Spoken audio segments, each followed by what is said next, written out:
Why, hello there, ladies and gentlemen, boys and girls, children of all ages.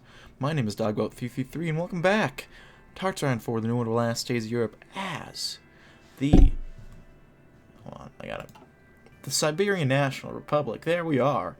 Now, in the last video, we started figuring out a little bit of a division between Mikhail Mikolski and Nikolai Petlin, and so far, it's leaning pretty heavily towards Petlin. I'm going to purge the old guard a little bit. Just go ahead and get a little bit less fascism support, because not really about that fascism here in Siberian National Republic. At least not for long. Officially, we still are, but unofficially, give it a while, you know?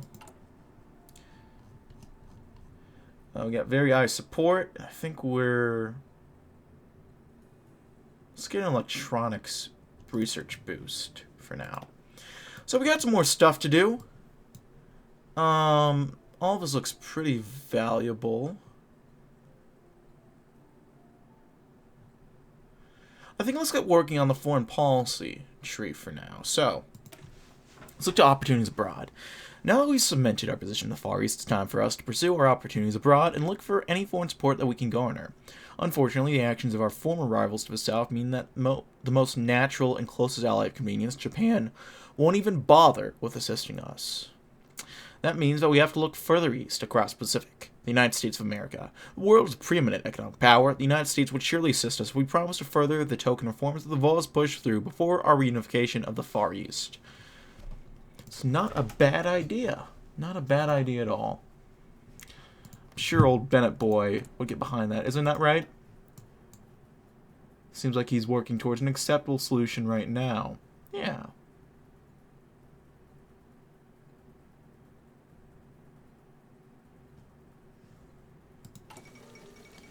Now is that as withdrawn? The NPPL has a lot of popularity. That's a little interesting. Okay, we got some rudimentary manufacturing lines. Getting some good stuff all together with that. Excuse me. I think I got me the COVID. I probably don't. That's just a joke. Don't worry. Up the Black League after the Free Aviators. Apparently they don't want to submit.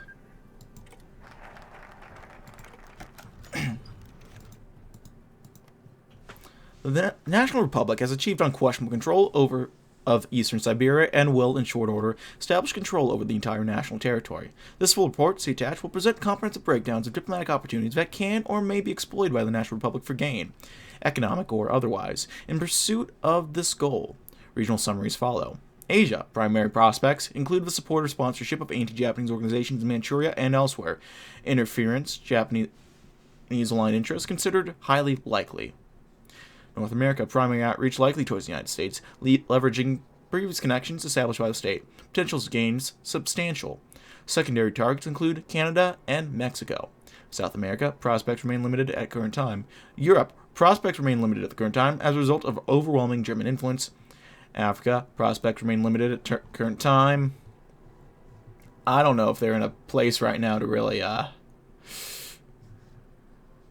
well, they're in a better place right now. I mean, you got Angola. All these guys popping up. I can think of, it might actually be possible. Although the Congo right now doesn't have a name. Which, it's not a good sign. Uh-oh. I think the game broke a little. Oceania. Australia and New Zealand considered highly likely prospects owing to shared interests regarding Japanese influence, outreach, and courage. B.A. Karmov, Senior Case Officer, State Intelligence. Opportunities abound. We must only pursue them. Uh-oh. That's not good. But hey, at least the Reichsstaat is falling apart. That's not too bad. Well, we got Burundi, Rwanda. Yeah, this isn't too bad altogether. Let's investigate labor's corruption. What do we want to start with? Let's connect with diaspora. The legacy of von Ziatsky's support and the lack of any other real alternatives, we can claim the emigres of the Russian diaspora that we're their best bet to ensure that a Russia forged in a strong anti-communist vision will lead the people into a new era. We need to be taking advantage of a connection to the diaspora that von Ziatsky left for us, alongside his already generous donations, to ensure that the Russian emigre community in America and across the globe will be willing to not only donate to our cause, but also come back to the nation and give us the expertise and education that many of them possess. It's not a bad idea.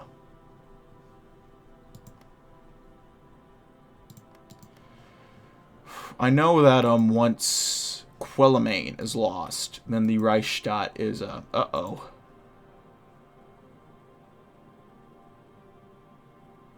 Oh no. Oh no.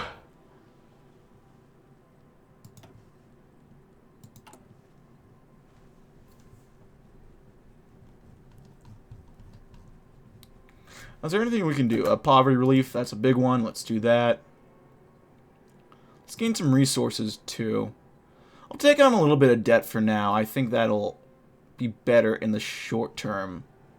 In the long run, I should say. In the short term, maybe not so much. Well, short term, I don't know if it'll matter too much because, you know, debt doesn't really matter right now. Debt is literally just a number, as far as I can tell, in TNO.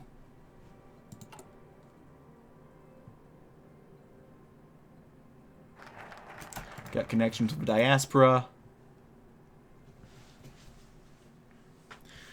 And let's go ahead and get a free haven going. Come back, brave Russian. Come back to the National Republic and help us spearhead the extension of your authority westwards. For the good of yourself and the good of all Russians. It's time to posture our state through a series of international propaganda offensives as the one most interested in reviving the traditional values so beloved by the emigres, but also as one that is considered a free haven for the Russian people. A combination that will create the true national republic, both free and focused on the Russian people. By doing this, we'll not only better assuage the fears of reluctant American leaders, and better gear them towards assisting us, but also attract more emigres to come to our capital and begin working with us towards national reunification. There we go. Beautiful. So what's old Bennett boy doing right now? The voices of the people. Oh, okay.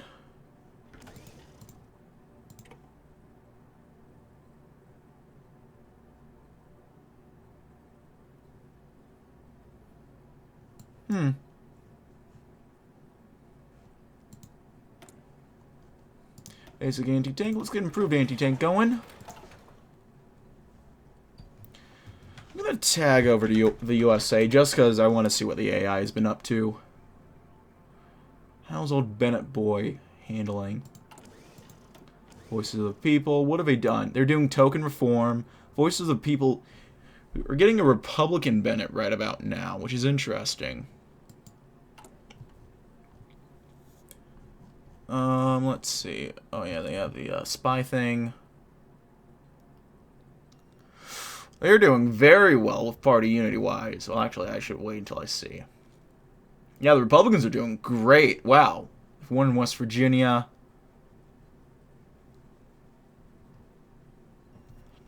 Yeah, the far right so far has been crushed. Bennett's doing a good job right now, AI-wise. Lots of Republican Party members.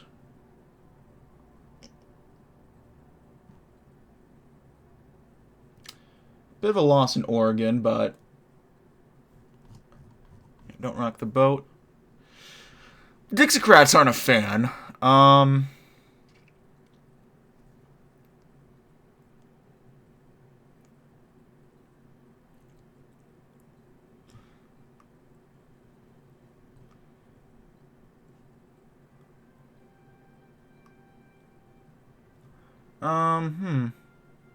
Interesting.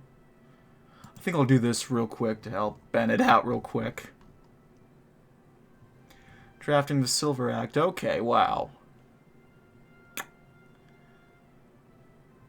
I really ought to do a Bennett game one of these days, honestly. It's not a bad... It doesn't seem like a bad pick.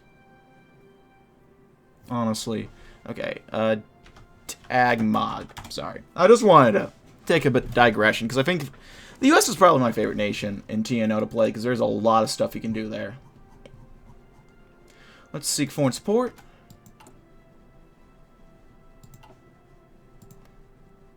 I've been meaning to give... I don't know about Bennett. I want to do... Oh, okay, they got effective civil rights legislation. There you go, Bennett boy. Not bad. We can also research. I don't know, because I'm going to come back to the U.S. one of these days. Probably when Shifting Tides comes out. Because I want to give one of these guys the U.S. another shakedown. Because, a couple presidents, lots of options to play. And I'm also kind of thinking Bennett right now. It's either Bennett or LBJ. Ooh, okay, wow. First, it was barely noticeable. Just a few scared and hopeful faces mixed it among the crowds and crowded docks and airports of Siberia. Every week, a few more of those faces would arrive, presenting their passports and documents to customs workers, who would wave them through an expedited arrival process. At first, it was barely a trickle, but soon the trickle had grown into a stream, and the stream into a flood of new immigrants arriving in Magadan, Kamchatka, and Irkutsk. For most of these new arrivals, this is an opportunity they have waited decades for, a chance to return to the homeland that was stolen from them decades ago. For others, it is a chance to start over, to build a new life in a new nation, where their past is only as important as they choose it to be. For a few, it is a chance to see the motherland they grew up hearing stories of but never dared visit themselves. With the warlords vanquished and order restored to the east, they can finally see the nation their families loved so dearly. While the number of immigrants increasing by the day, more customs agents have been hired and the visa application process has been streamlined to reduce delaying arrivals and integration as much as possible. All across the globe, the children of Mother Russia have heard the wonderful news. The nation is rebuilding. The time for all Russians to do their duty has come at last. Every day more people arrive at our shores to answer the call to action, to build a new life, or even retake an old one. Russia is not lost. Beautiful. So some extra poppin'. Amur and Kamchatka, very interesting.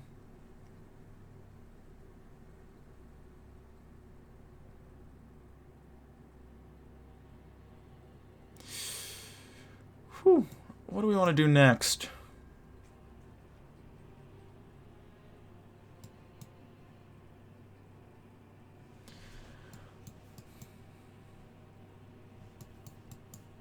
Let's look towards Washington. Russia was once a vast and varied land, just as the people of Russia were a vast and varied people. From the Kazakhs in Central Asia to the Ukrainians in the Eastern Europe, our nation was accommodating to everyone. If we are to one day reunite Russia and take our place as masters of both Europe and Asia, our nation, too, must be open to the peoples of all creeds and nationalities. Just like our friends across the Atlantic in the United States, we should begin reforming our immigration laws and bringing in, well, that's an awkward sentence. Begin bringing in more foreign workers into the country. I should have proofread that a bit more. Let's get some jets going. American jets sound nice right about now. We can also meet with some prominent emigres, which we will go ahead and do right now. Uh-oh. Not the Burgundian system. Damn it, we aren't even playing Tabby right now. Oh, Zlatost, what are you doing?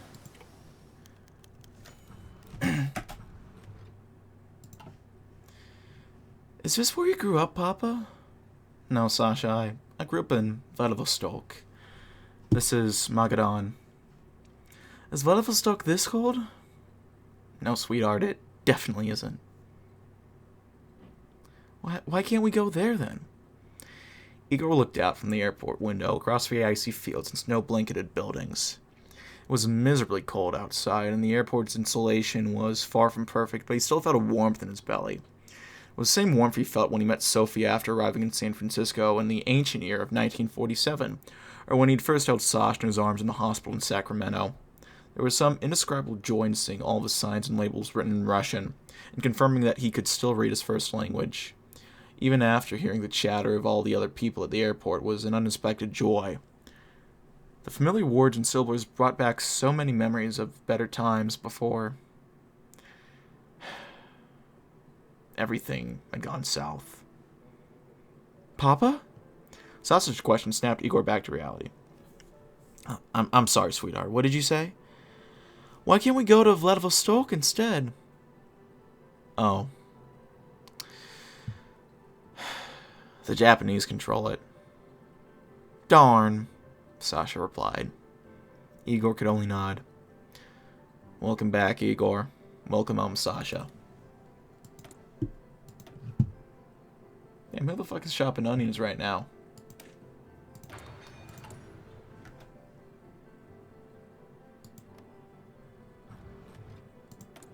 Anyhow. Relations, I think we're fine for now.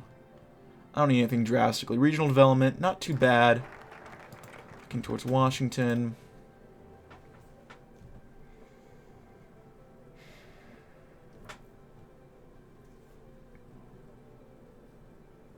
More infrastructure is always a good idea. These civic factories will be nice. I think I'll save this for later so we can get as many as we can. Try to get the best bang for our buck. Because the longer we wait, the more people grow. And that modifier will apply to those people if we get it later. From my understanding, at least.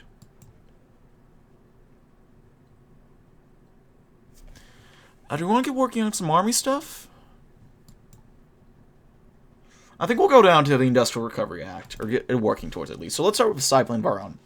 Bulgarian Siberian Plan was an aggressive and ambitious last-ditch effort to industrialize the Soviet Union far behind the front lines in order to combat Germany. Progress made significant progress in the short time it was being developed before Bukharin was moved from power. It continues to be the foundation of the Siberian economy even today. We should seek to emulate such success. The plans were no secret in the Soviet Union, given the vast amount of resources and manpower demanded. Factory managers and administrators all over the former Union still have knowledge of his plan, and our administration has even found some documents and schematics that have been kept hidden away for all these years. We can turn these plans and schematics into a Siberian plan of our own, a Far Eastern plan, perhaps. Not a bad idea, not a bad idea. Hold on, what is happening there? Oh my god, is Latost winning?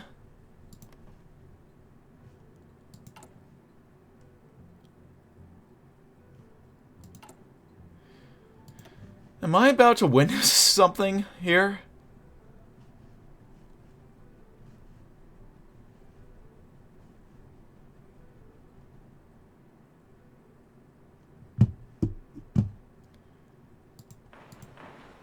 We'll build some stuff in Irkutsk after this. Okay, let's go ahead, investigate the... no, we'll purge the old guard. Read the wrong thing for a second. Purge them out. Let's maintain the railways, get some good old infrastructure going. The Trans-Siberian Railway is one of the most important pieces of infrastructure in the nation. It is our sole infrastructural connection to the rest of Russia and must be maintained. Currently, much of the railway is in shambles after being bombed and fought over for several years. Fortunately, no militaries in the Far East were so foolish as to allow harm to come to this vital link to inner Russia. Our job now is simply to maintain it and keep it in good shape for military transport, commerce, and whatever else we need of it. There we go.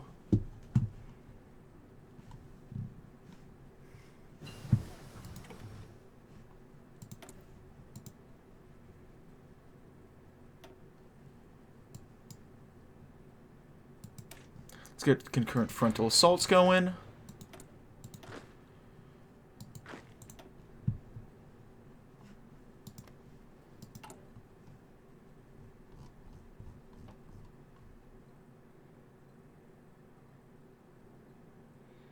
Anything to increase GDP would be nice. How are all these devs coming along? Industrial equipment could use a boost, I suppose. Our literacy rate is about to go up pretty quickly, so not too worried about that. Equipment. Let's get equipment.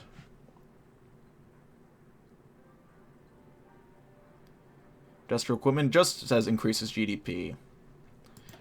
By however much, we will find out eventually. Let's get working on the Industrial Recovery Act. Civilian factories, that'll help our GDP too. A lot in Kamchatka, interestingly enough. The free market is great for quickly industrializing, bringing wealth to a region, but there typically needs to be infrastructure in place before such investments really start pouring in. To that end, the Industrial Recovery Act will invest several millions of dollars into improving old factories and building new ones, with the goal of incentivizing foreign corporations to set down roots in the Far Eastern Republic. If we can provide all the construction materials, raw resources, and transportation infrastructure, and make us starting a factory here cheap and easy, investors will come and invest. Makes sense to me. It looks like all the Chukchi laborers are about to get some nice boosts and a couple nice new jobs. Primary schooling, wonderful. Something to be proud of.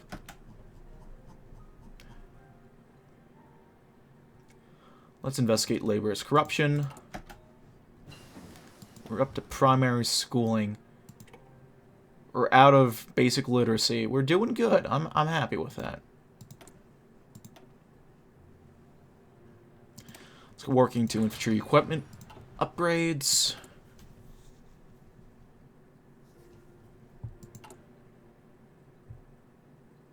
There you go. Beautiful. Beautiful. And we'll hold off on that for a bit.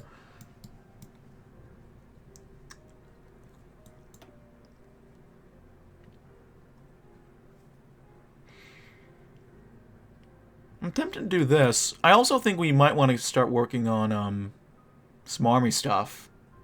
I think we should. Start with the National Republican Armed Forces. The armed wing of the former Russian Fascist Party served the nation well in the past, marching from victory to victory all across the Far East. That being said, it's become increasingly clear that this force of armed thugs and vagabonds simply won't do if we are to continue this campaign to reclaim Russia. While we have no shortage of eager men, the Siberian National Republic still has no official organized military to speak of.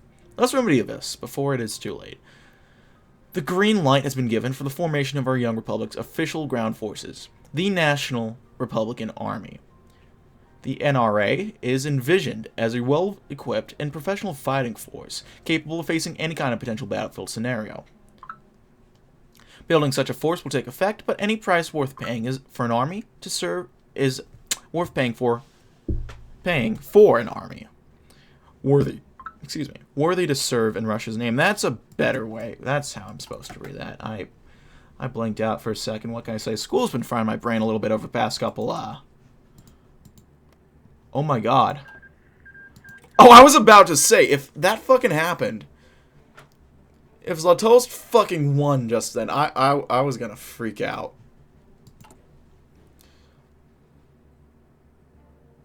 Meet with some prominent emigres.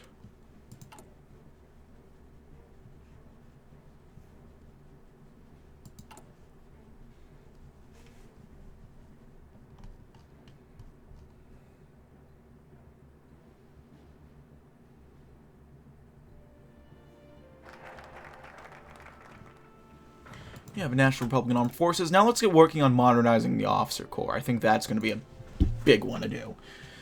The NRA still does not have a proper officers force. How are the troops of the Republic supposed to go into battle without skilled leaders to guide them? Our current pool of officers won't exactly be easy to work with. Most of them are glorified gang bosses with cliques of loyal button men surrounding them like sycophantic flies. Professional officers will be made of those who aren't too heavily consumed by the abyss of corruption, and promising new recruits will supplement those who are. Talented officers form the bedrock of a professional army, and encouraging strong leadership in the military would go great lengths in ensuring that the NRA becomes more than a ragtag band of brigands. There we go. We'll get working on that, and I want to kind of ease into the transition with a new currency, really. It's not a bad idea, honestly.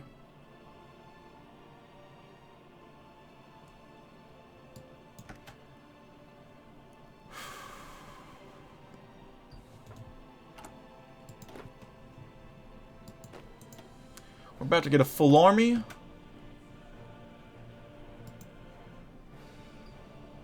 We also might stop training troops from there. In fact, yeah. Train one more.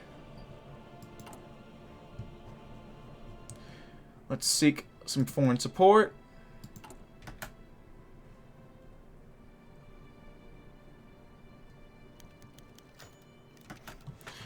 Yuri Vitvivsky sat on the hill overlooking the bustling port of Magadan and reflected on how much his life had changed, on the decision he had made earlier that morning. He had, in his older age, decided to fight for Russia, for the idea that his homeland could, one day, be made whole again. But this had not always been the case. He had, in the past, served a very different master indeed, one that he now opposed in every sense of the word. The Empire of Japan had once promised much, and he had not had the experience, the knowledge, or, now he realized, the desire to see the insidious purpose in everything they did. It had taken him a long time to not only understand that, but to also accept it. To accept how misled he had been. How, in truth, he had not wanted to see. Reaching into his jacket, he withdrew a small container and opened it to inspect the contents. Medals. The rewards of long and commendable service to an empire that had not ever truly had any respect for him. He had been a tool, but no longer. With one last thought of confirmation, Yuri drew his arm back and threw the container as hard as he could, sinking, watching as it tumbled over end and finally struck the water, sinking below the surface. Beyond that spot, he could see a large cargo ship moving towards a pier, no doubt carrying materials to the state's reunification efforts. The contrast to Yuri was striking. He had a new master, one he could believe in, one who could show his old one, the foolishness of their goals. His old one. Okay, yeah. I get you now. There are new medals to be earned after all. Modernize the officers' corps. Beautiful. Beautiful. Not much we can do there. Better artillery is probably a good idea. Let's get working on that. We got plenty of time too, so let's get working on it. Let's work on it sooner rather than later. That's what I'm thinking. Combat schooling, not a bad idea. Let's work on the land of opportunity. The most powerful and transformative force on the planet has been seen time and time again to be the free market. Free market has the power to transform an agrarian backwater like the United States into an industrial superpower capable of exporting its influence across the world. We can certainly utilize it to transform our nation from a cold eastern outcropping to the industrial trade center of Russia. We should begin deregulating the economy and opening up more sectors of economy to the private sector to seize on. Ours will be a Russia where every man is entitled to the sweat of their own brow. Not bad. 12-hour work days. Gonna be better. Realistically speaking.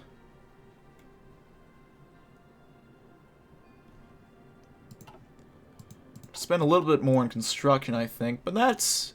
I can think of worse things to spend money on. Ah, look at our military spending. Jesus, that's a lot of military spending. I'll cut down on it for now, just because we're not going to be going to war anytime soon. Let's purge the old guard.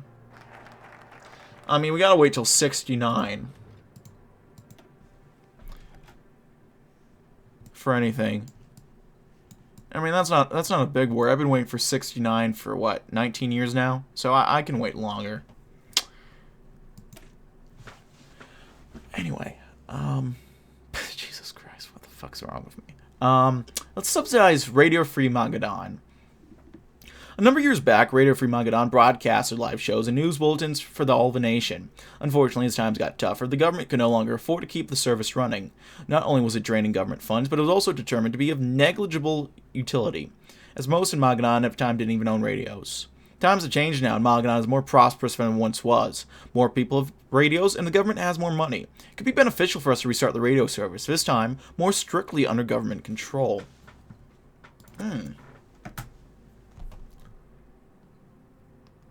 American tanks, I'm good there. Artillery, maybe.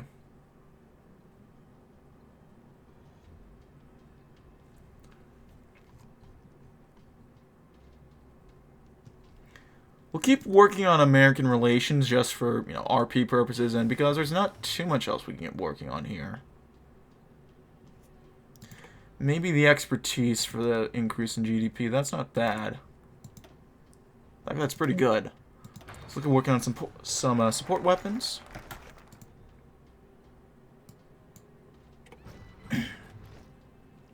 Though the government has finally agreed to subsidize Radio Free Magadan, the decision doesn't necessarily come without a price for the radio. Many laborers have called for the radical reform of the radio and the replacement of the host, which have quietly grown on people, to the surprise of everyone except, perhaps, Sergei. This would be done to ensure the loyalty of the radio to the state and make sure it is a useful tool for spreading the fascist truth. Of course, as neither Sergei nor Vasily are thought of very highly by the laborers, with some whispering that the feeling is mutual, they would probably have to be disposed of, to ensure that they make no attempt at subversion as revenge for their dismissal.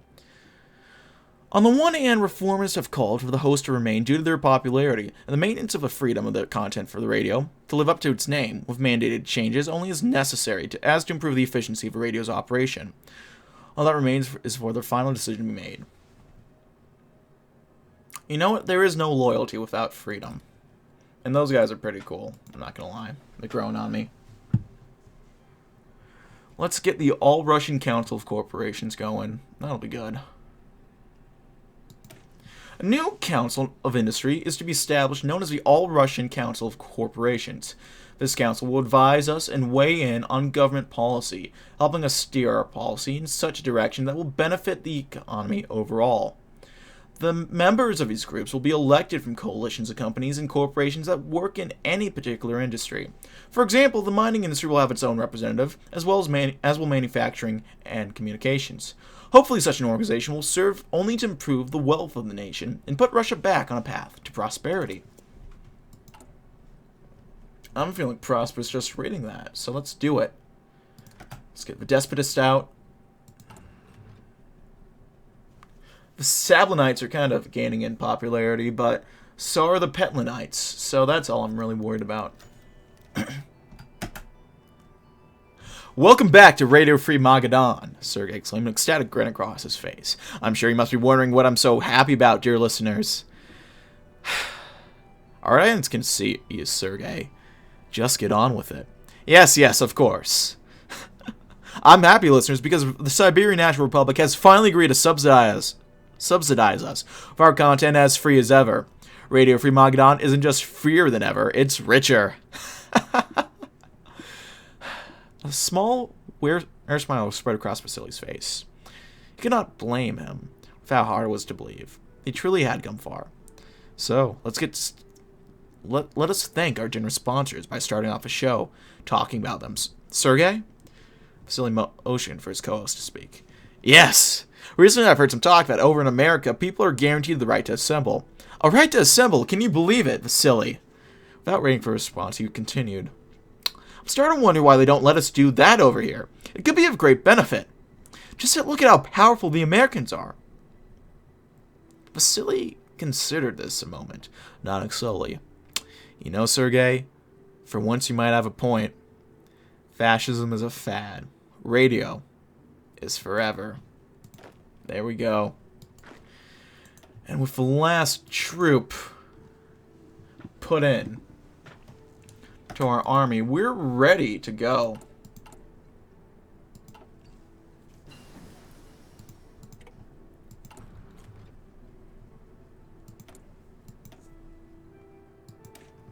Supply chain reinforcement, let's do it.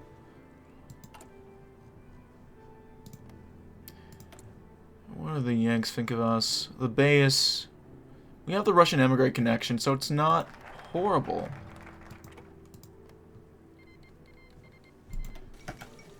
England and Wales at war. Well, my money's on Wales, obviously. It's not going to happen. I hope they win instead of she who shall not be named. We could have had Macmillan. We could have had Mac Miller. But no. Well, I think it's time to just get Petlin in. Let's do it. As the heirs of Harbin, we have endured many hardships. Infighting, collapse, and war has been a constant this past decade. The world has been exceptionally cruel to our small nation. However, we endured. We fought tooth and nail to save our nation and our people. Not only did we succeed, but we managed to bring peace and stability to the Far East. For once, the future of a national republic is bright, even brighter than perhaps our neighbors to the west. It's our time now, and we will bring Russia back under one banner, no matter the cost. So we get rid of the administrative strain, and this will unlock a decision to deal with the rival faction. Let's meet with some prominent emigres. France sides with Italia. Which is interesting, because we have a gamer in there, right? Yeah, they have the German simp who's now a member of the... Right, they're a member of the Co-Prosperity Spear. It's, probably one of your more interesting moves, Moro, not gonna lie.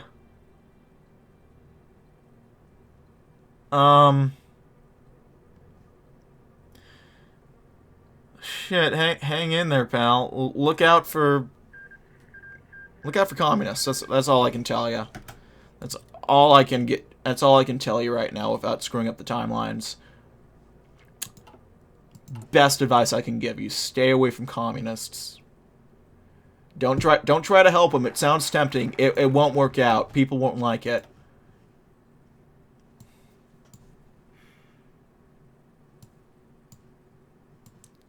Anyhow. Made in Russia. That sounds like a good one. Our efforts to revitalize the economy and build up our manufacturing sector are paying off. Production of goods has been steadily increasing over the last 2 quarters, and we've witnessed record investments, both internally and externally, into the nation's economy as businesses have begun moving in. Our estimates for the next manufacturing sector show signs that the next year's growth rates may dwarf this year's growth by a factor of 2. The National Republic is well on its way to becoming a developed, industrialized nation. There we go. Let's do it. Ooh. I guess we can expose the tyrants. Let's do it.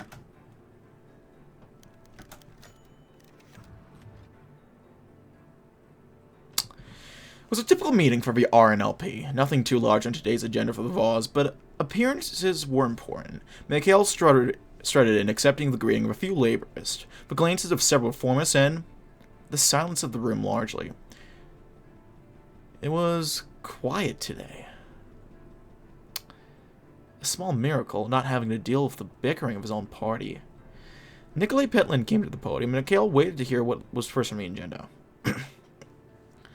The first order of business on the agenda. The arrest of Mikhail Mikolski. The Vaz froze and then blinked. Had he heard that right? Arrest? Him? For a moment he assumed it was a joke. A single bit of dry humor from a man who wanted his position.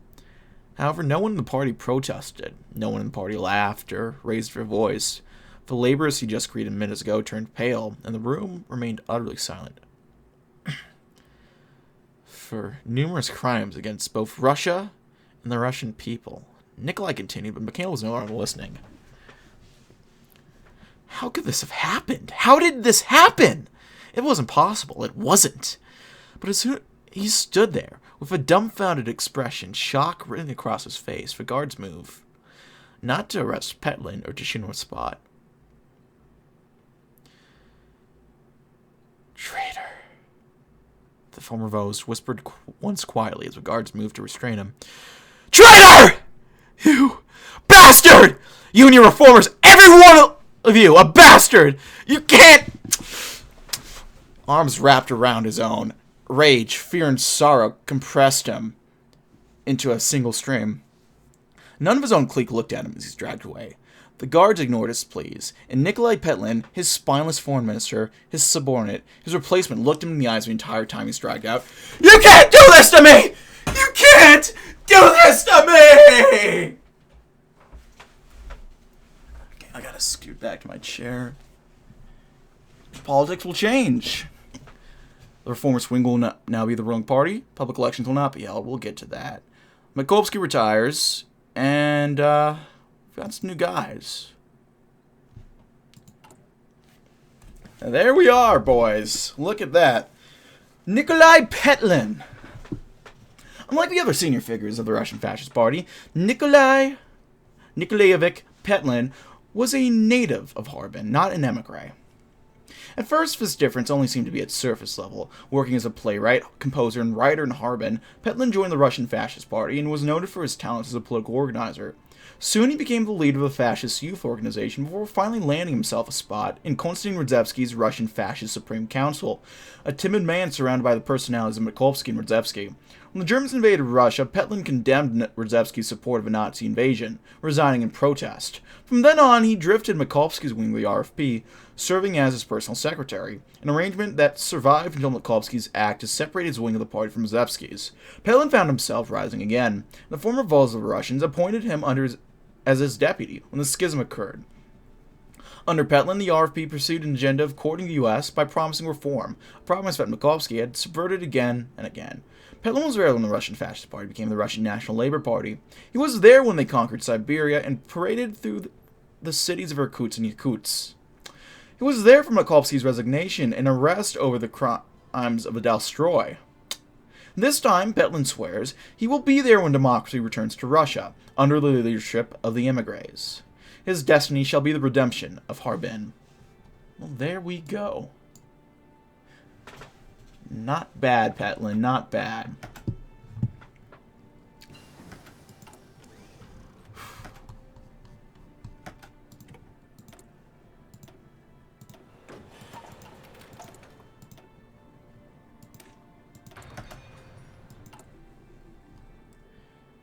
State welfare programs. Yeah, let's do that. Gotta get this poverty rate out of the dumps. Beautiful. For Nikolai Petlin, the last few days have been a whirlwind of confusion and danger. The tyrant Mikolski was in change, arrested in a moment of weakness by a man he had thought so below him to be more bug than a man. Petlin's supporters held the former vols in a cell, secure within Magadan, under close guard. It was almost enough to make him laugh. The sheer luck that had been necessary for the success of a coup boggled his mind. His co-conspirators had risked it all to overthrow the tyrant, and had Mikolski been, ironically, more like his hated rival Radzevsky, he would have likely ended Petlin's rebellion before it had even begun. Thankfully, his arrogance had blinded him to the threat brewing under his nose. Now a similar trouble brewed even as he sat overlooking the city. In the depths of his new office, Petlin found himself in a very precarious position. While Mikolski was safely behind bars, supporters for the tyrant of Magadan was high in the army and the security service. It would be a perilous task in and of itself to prevent Mikolski's supporters from taking control of government, but it would be a necessary one. For the people of Russia to prosper, Mikolski's tyranny needed to be left in the dustbin of history. We can finally begin the great work. Beautiful. Is there anything else we can do in the political tree? It doesn't look like it, so we'll have to wait for the next one, it looks like. But yeah, for now, we're doing okay. Evidently, we don't have the option to unify Russia through diplomacy, which isn't very nice, I'm not going to lie. That's not very wholesome. How's our armor professionalism going up? It's going pretty well. Expertise, not bad. Equipment, it just went up recently, so I'm not too sweating that too. But poverty, not as high as we want to be. Agriculture is about to go up soon. Research base, academic base could do some improvement, but we'll get to that. We'll do this focus probably in the next month. I think it's time to go to the city on the hill.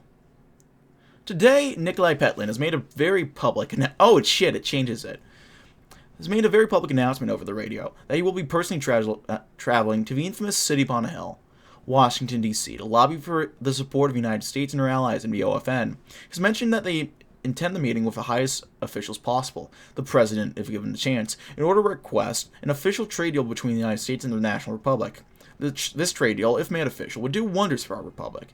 Not only would it bring in a lot of much-needed funding, but it would also indirectly show the world that the United States supports us, and only us.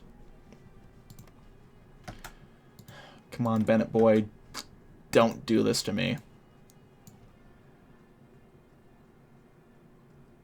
Ooh, okay, well that's gonna be... No, that might not be the worst pick. Maybe, because Republicans were doing pretty damn well at that point, right?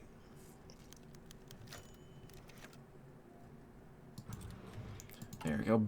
Better agriculture. More monthly population.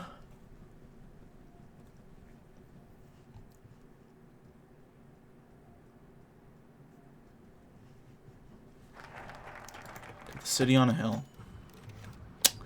Petlin watched with a small smile from the window of his office as the everyday people of the town of Magadan went about their lives. They were much happier, much more fulfilled now than they used to be, especially when compared to the dark days just after the separation from Radzevsky's forces. Those days were long past now, though, and Petlin preferred to think about happier, more current events. One such thing that occupied him was his imminent visit to Washington. It was amazing that was actually happening when he thought about it. He hadn't really thought he would be able to do it. Now all that remained was to finish what work he could, as hired aides packed his luggage and prepared his papers before he left tomorrow. Petlin could only dream of what finery awaited him in D.C., the great city of democracy. Soon, he would not have to dream. He would get right to experience. He would get right to experience it, to enjoy it himself. Once he had, he would get right back to arranging for all other Russians to be able to enjoy the same luxuries right here in their homeland. For now, though, Petlin put those thoughts aside as he stepped away from the window and sat down at his desk to return to his work. Dreams could wait when the work to achieve them could be done. Dreams of democracy. Beautiful. I'm sure Bennett will love that, and if not, I don't know what to tell him. Other than, you broke my heart, bald man. Well, we'll get to that eventually, ladies and gentlemen. Thank you so much for watching. If you liked this video, leave a like. If not, feel free to dislike. If you want to see more of this content feature, hit the sub button for more uploads every weekday, as well as every Saturday. If you have any comments, feedback, concerns, anything like that, leave in the comment section below. I read all the comments again. Appreciate any feedback you might have for me. If you want to chat, play games, anything of the sort, check out my Discord down link below. If you want to chat, send a few bucks my way every month, check out my Patreon. If you want to see me do a social life, I have a Twitch, all which are down in the description box below. But that's really it for now, ladies and gentlemen. My name has been Dogboat333. Thank you so much for watching, and I'll see you guys next time. Goodbye.